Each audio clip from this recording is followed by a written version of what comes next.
भगवान मैं तेरी पूजा कर लूं। आत्म फूल रतन गुरुवे नमः। परम श्रद्धा परम आराध्या परम पूजनीय तपाचार्या परमात्म स्वरूपा गुरनी मैया के पावन पुनीत चरणार बिंदों में हृदय की अनंत अनंत आस्था से अनंत अनंत वंदन समर्पित हूँ। धर्म प्रांगण में आई मेरी भव्य आत्माओं का हार्दिक भव्य अभिनंदन। भगवती जी शास्त्र में प्रश्न किया, प्रभु जीव का सोना अच्छा या जीव का जागना अच्छा? यानी इंसान का जागना अच्छा या सोना अच्छा? जी सोने वाले को तो क्या लगेगा है? सोना अच्छा लगेगा ना, और जागने वालों को जागना अच्छा लगेगा। प्रभु ने कहा नो अट्ठे समट्ठे, ये अर्थ समर्थ नहीं कि जागना भी अच्छा है और सोना भी अच्छा है। किसका जागना अच्छा और किसका सोना अच्छा? धर्मी का जागना अच्छा और अधर्मी का सोना अच्छा। पापी का सोना अच्छा और धर्मी का जागना अच्छा। क्योंकि जब तक ये धर्मी इंसान पुण्यवान इंसान जागेगा तब तक कोई ना कोई अच्छा कार्य करेगा, किसी की भलाई करेगा, किसी की सेवा करेगा, किसी को दान देगा, किसी को क्या है कुछ सहायता करेगा, नहीं तो वो धर्म आराधना करेगा।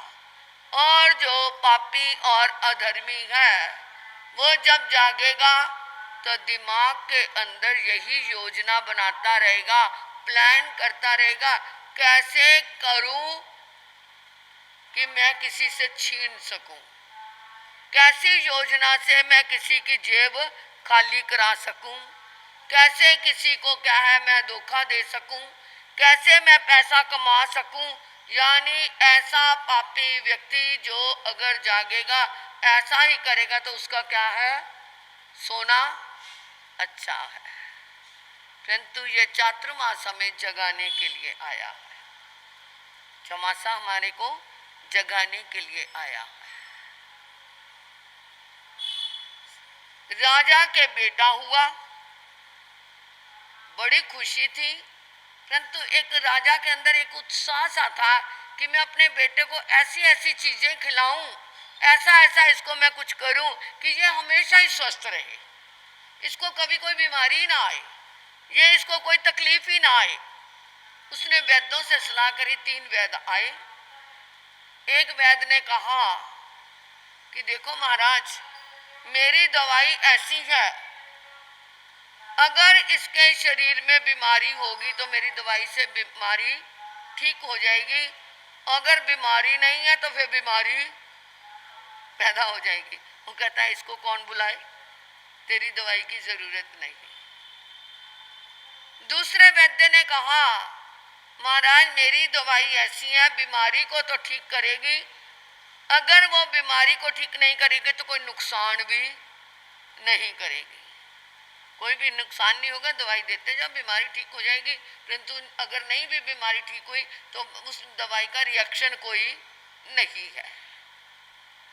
तीसरे वैद्य ने कहा महाराज मेरी दवाई इसको हमेशा स्वस्थ रखेगी, बीमारी भी खत्म करेगी और आगे के लिए कभी कोई बीमारी नहीं आएगी। तो किसकी दवाई अच्छी है, कौन से वैद्य की लेनी चाहोगे? तीसरे की। तो ये चौमासा हमारी दवाई है, ये चौमासा हमारे लिए तीसरी दवाई है। जो इसके अंदर हम धर्म आराधना कर लेंगे अंदर के विकार खत्म होते चले जाएंगे और आगे के लिए स्वस्थ मन क्या हो जाएगा, ये अंदर के विकारों से क्या होता रहेगा, दूर होता रहेगा और हमारा जीवन स्वस्थ होता रहेगा, आत्मा स्वस्थ होती रहेगी, हमारा मन स्वस्थ हो जाएगा। शरीर तो स्वस्थ है ही है जो, परंतु मन क्या हो जाएगा, स्वस्थ हो जाएगा। तो ये चौमासा, ये तीसरी दवाई है। जब वो तीसरी दवाई पसंद करते हो तो ये भी तीसरी दवाई है। हमारे यहाँ 3 चमासों का विधान है।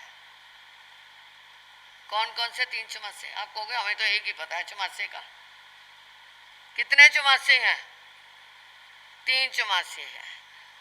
कल एक चमासे की विदाई हुई है और दूसरे चमासे का प्रारंभ हुआ है।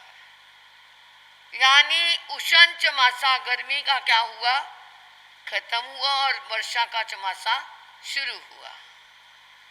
और एक क्या होता है, शीत चतुर्मास, जो हमारे ये कार्तिक की पूर्णिमा आएगी उस दिन वर्षावास समाप्त होगा और शीतकालीन चातुर्मास शुरू हो जाएगा।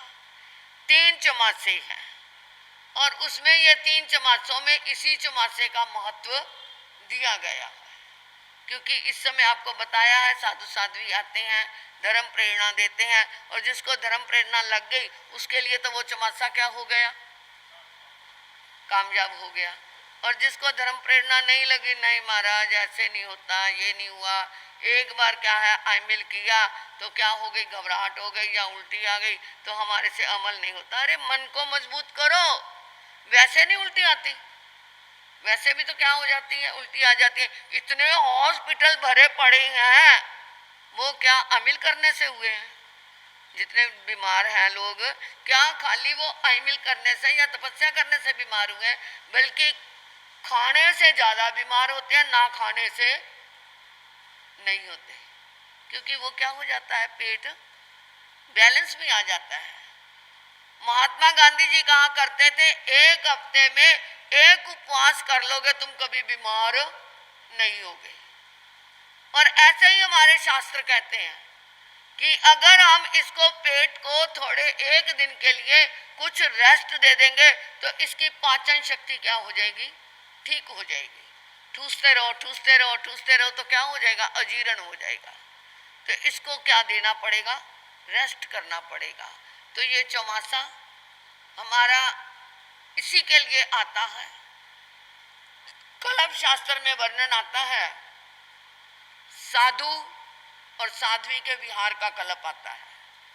साधु 5 कल्पी विहार करता है। कितने कल्पी? कुछ नॉलेज भी तो रख लो ना।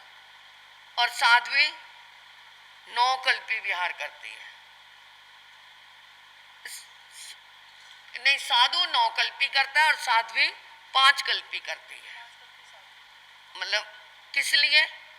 क्योंकि साधु जो है 8 महीने में एक एक क्षेत्र में, 8 महीने जो खुले काल के हैं, 1 महीने से ज्यादा बिना कारण से, कोई कारण विशेष हो तो बिना कारण से 1 महीना एक क्षेत्र में रह सकता है। और साध्वी एक क्षेत्र में 2 महीने रह सकती है। तो 8 महीने के कितने हो गए साधु के? 8। और साध्वी के 4। और 5वां वर्षावास का कल्प, यानी ये 4 महीने तो सबके लिए एक समान है कि 4 महीने कहीं पर भी विहार नहीं करना। ये कल्प शास्त्र का वर्णन आता है। और भी शास्त्रों में इसका वर्णन आता है कि ये क्या है, साधु कितने कल्पी हो गया विहार, 8 महीने के 8 और 9वां चातुर्मास का। और साध्वी 4 और 1 5, 5 कल्पी विहार ये कल्पता है। अगर हम अपनी मर्जियों से चमासे के कल्प बनाते रहे तो वो अपनी मर्जी है, वो अपनी मर्जी है। वरना शास्त्र मर्यादा में तो 8 कल्पी 9 कल्पी और 5 कल्पी का ही वर्णन आता है, इससे अतिरिक्त नहीं। हाँ, जैसे दिल्ली है, ये लुधियाना है या बॉम्बे है, जहाँ पर चुंगी, यानी चुंगी होती थी ना, टोल टैक्स पहले जो होते थे, आजकल तो जगह जगह पैसे कमाने के साधन से टोल टैक्स लगने शुरू हो गए। पहले क्या होती थी, शहर के बाहर चुंगी होती थी, उससे क्या है 6 किलोमीटर जाना और आना चौमासे में भी कल्पता था, जाके आ जाना, परंतु ये बड़े क्षेत्रों में चुंगी है ही नहीं, इसलिए ये खुला। वैसे अपनी तरफ से हम मर्यादा कर लें कि मुझे इतने ही क्षेत्रों को फरसना है, वो अलग बात है, क्योंकि क्षेत्र की मर्यादा अपने ऊपर है। हमारे माँ सती पार्वती जी महाराज जालंधर का पुराना जो नौरियामल वो बाग वाला, वो क्या नौरियामल नहीं है, एक जो पुराना स्थानक, एक तो गुड़मंडी का है, दूसरा जो है, तो वहां पे पुराने स्थानक में, अब तो बहुत तरह के बन गया, उसमें उन्होंने एक अंदर का कमरा एक बाहर का कमरा रखा हुआ था और कोई फर्श ही नहीं थे, मतलब उन दोनों कमरों में ही मुझे रहना है। तो ये क्षेत्र मर्यादा अपनी इच्छा से, वरना ये शास्त्र की मर्यादा से तो हमें 9 कल्पी और 5 कल्पी विहार कल्पता है, बाकी जो करते हैं वो अपनी मर्जी से कर ले, वरना शास्त्र के अंदर ऐसा कोई वर्णन नहीं आया। हाँ, जैसे लुधियाने में है तो वो जगह जगह जा सकते हैं हम, जैसे यहाँ से सिविल लाइन जा सकते हैं, यहाँ से कहीं और भी नूरावाल रोड जा सकते हैं, ऐसे बीच में जा सकते हैं, परंतु रात्रि 2 रात्रि वहाँ रह सकते हैं, वापस उसी जगह पर हमें आना होगा। इस तरह से ये हमारी मर्यादा है। तो कल से हम क्या करेंगे अपना, क्योंकि 2 दिन की अस्वाध्यायी थी, शास्त्र की अस्वाध्यायी थी, 2 दिन शास्त्र नहीं पढ़ना था, तो कल से हम क्या है एक शास्त्र प्रारंभ करेंगे, राय परसेनी आगम, जिसके अंदर आत्मा का ही वर्णन है कि जो समझते हैं आत्मा क्या है, शरीर का, शरीर मर गया, खत्म हो गया, साथ ही आत्मा खत्म हो गई, परंतु नहीं, इसके अंदर राजा परदेशी और केशी शर्मन जी के प्रश्न उत्तर आएंगे, और राजा परदेशी कौन था उसकी पहले भूमिका आएगी कि वो कहाँ से आया, कैसा वो जीव था और क्या बन गया, और उसने अपना जीवन कैसे सुधारा, ये उस समय आपको पता चलेगा। मैं 9:15 से आगे नहीं बढ़ूंगी। इधर हमारे हाँ, जिन वैसे प्रवचन का समय तो हमारा 8:15 से 9:15 है। जिसको हीलिंग करवानी है, पूरे ब्रह्मांड में जो सात्विक ऊर्जा है, महापुरुषों की ऊर्जा है, क्योंकि जो भी धर्म करते हैं उनकी भी, जो अधर्म करते हैं उनकी भी ऊर्जा सारे ब्रह्मांड में जाती है। तो जिन्होंने महापुरुषों की ऊर्जा को एकत्रित करना है, उसे कलेक्ट करना है, उस पर कंसंट्रेशन लेनी है, तो वो 8 बजे आ जाए। 8 से 8:15 बजे तक वो क्या होगी, हीलिंग पावर आपको दी जाएगी, आप अपने ऊपर ले सकते हैं। और हमारे तप जप का कार्यक्रम जो चल रहा है, उसमें कल हमारे बहनों ने बहुत सुंदर जाप किया, रात्रि का जाप भी बहुत अच्छा रहा, और आज वही जाप की चौकी हमारे, हाँ भाई, वही जाप की चौकी, वही तीर्थ हमारे यात्रा जो नवकार महामंत्र की यात्रा है, यहाँ से चल करके हमारे भाई दीपांशु जैन के आवास पे गई है और उनके यहाँ प्रारंभ हो गया है। आप खड़े होकर प्रार्थना करो, पहले खड़े हो। वो सबने इनके घर पे देखो, आज आप जाओगे तो कल तुम्हारे घर आएंगे, ये भी एक भाजी है। आपने अपने लिए जाना है, इनके लिए नहीं जाना। जो जाप करेंगे उनको ही लाभ मिलेगा। और कल का जाप हमारी कुसुम जैन, देवेंद्र जैन गुलचमन गली वाले हैं, उनके यहाँ पे होगा। मेरे पास जाप जुलाई मास का केवल 26 तारीख का खाली है। सुधा बहन, जो जुलाई मास के पूरे हो गए, अगस्त में 1 2 3 4, फिर 6 7 और फिर 9 से लेकर के 15 तक मेरे जाप के नंबर अभी खाली हैं।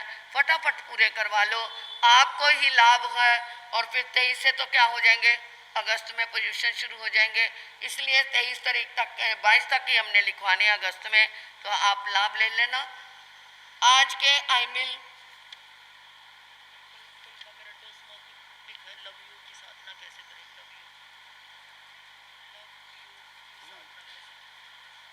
आज के अमिल निपुण जैन, धर्मपत्नी श्री राकेश जी, रूपा मिस्त्री गले, निपुण आज नहीं आई।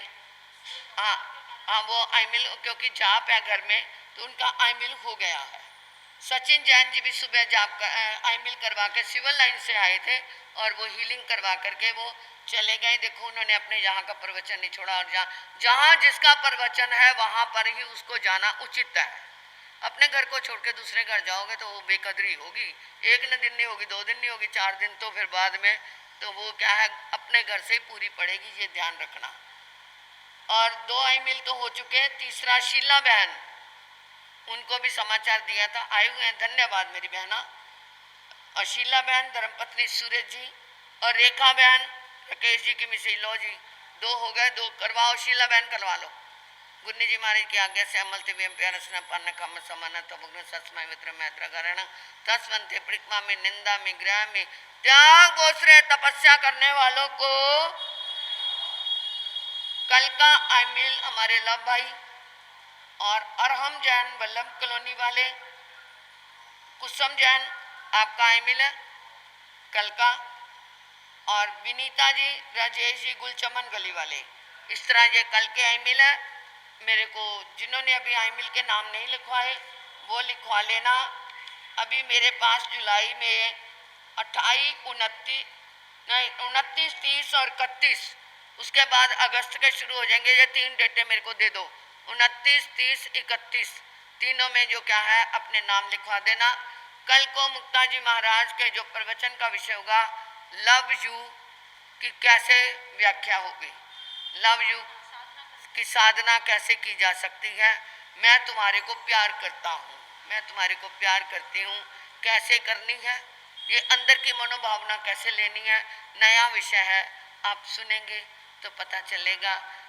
इन्हीं के शब्दों के साथ ओम शांति। अनंग नमो सिद्धानंग नमो आर्यानंग नमो विजयानंग नमो लोहे सब सावनंग चैता बारो मार्सन चक्रवर्ती मेडियो संति संति करे लोहे पत्तो गए मनुत्रंग श्री चितारी मंगलम अरियंता मंगलम सिद्धा मंगलम साहू मंगलम केवलिप नत्तो दम्मो मंगलम चितारी गुत्मा अरियंता गुत्मा सिद्धा गुत्मा साहू गुत्मा केवलिप नत्तो दम्मो गुत्मा चितारी शरणम पव्यामे रेहंते शरणम पव्यामे सिद्धे शरणम पव्यामे साहू शरणम पव्यामे केवलिप नत्तो दम्मो शरणम पव्यामे अरिहंता जी का शरणा सिद्धा जी का शरणा साधु जी का शरणा केवलिप रुपया दे धर्म का शरणा। ये 4 शरण दुख और न शरणा कोई होगा, जो भव्य प्राणी करे आराधन उसका अजर अमर पद होगा, उसका सदा ही मंगल